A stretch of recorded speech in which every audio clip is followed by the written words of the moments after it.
peserta didik memiliki kemampuan dan karakteristik yang berbeda-beda. Sebagai seorang guru, kita perlu menyadari bahwa peserta didik memiliki karakteristik dan kemampuan yang berbeda-beda pula. Tingkat pemahaman mereka juga berbeda-beda.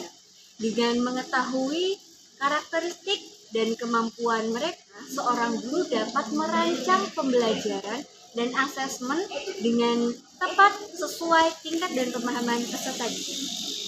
Jadi ada hal yang perlu diperhatikan dalam menentukan strategi pembelajaran dan asesmen. Yang pertama yaitu tujuan pembelajaran yang jelas dan spesifik. Jadi tujuan pembelajaran yang jelas dan spesifik ini digunakan sebagai panduan dalam proses pembelajaran dan asesmen. Kemudian yang kedua yaitu memahami karakteristik dan kebutuhan peserta didik. Jadi sebagai guru kita harus memahami kebutuhan peserta didik mulai dari minat, gaya belajar, kemudian kemampuan awal peserta didik.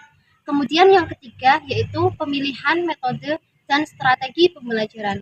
Jadi pemilihan penggunaan metode dan strategi pembelajaran ini disesuaikan dengan kebutuhan dan karakteristik peserta didik, sehingga proses pembelajaran yang akan dilangsungkan itu dapat berjalan dengan baik dan terarah. Nah, kemudian yang ketiga yaitu ada materi dan juga sumber belajar. Materi dan juga sumber belajar yang digunakan guru itu harus sesuai dengan tujuan pembelajaran serta kontekstual terhadap kehidupan peserta didik. Kemudian yang kelima, ada jenis dan juga bentuk asesmen.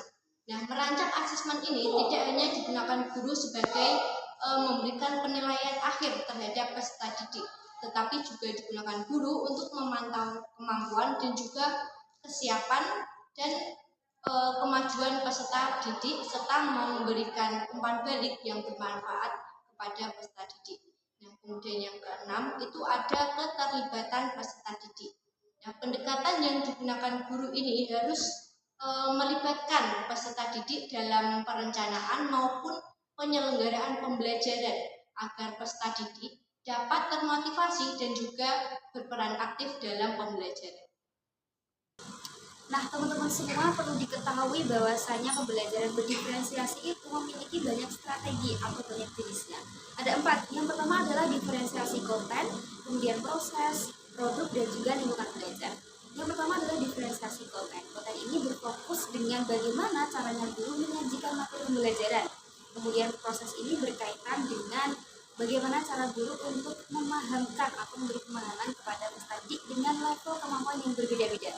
Yang ketiga adalah diferensiasi produk, di mana peserta didik dibebaskan untuk membuat produk sesuai dengan tingkat kemampuannya masing-masing dan minatnya. Kemudian lingkungan belajar ini berkaitan dengan menciptakan lingkungan belajar yang aman, nyaman, dan tentunya menciptakan keefektifan dan kreativitas peserta didik.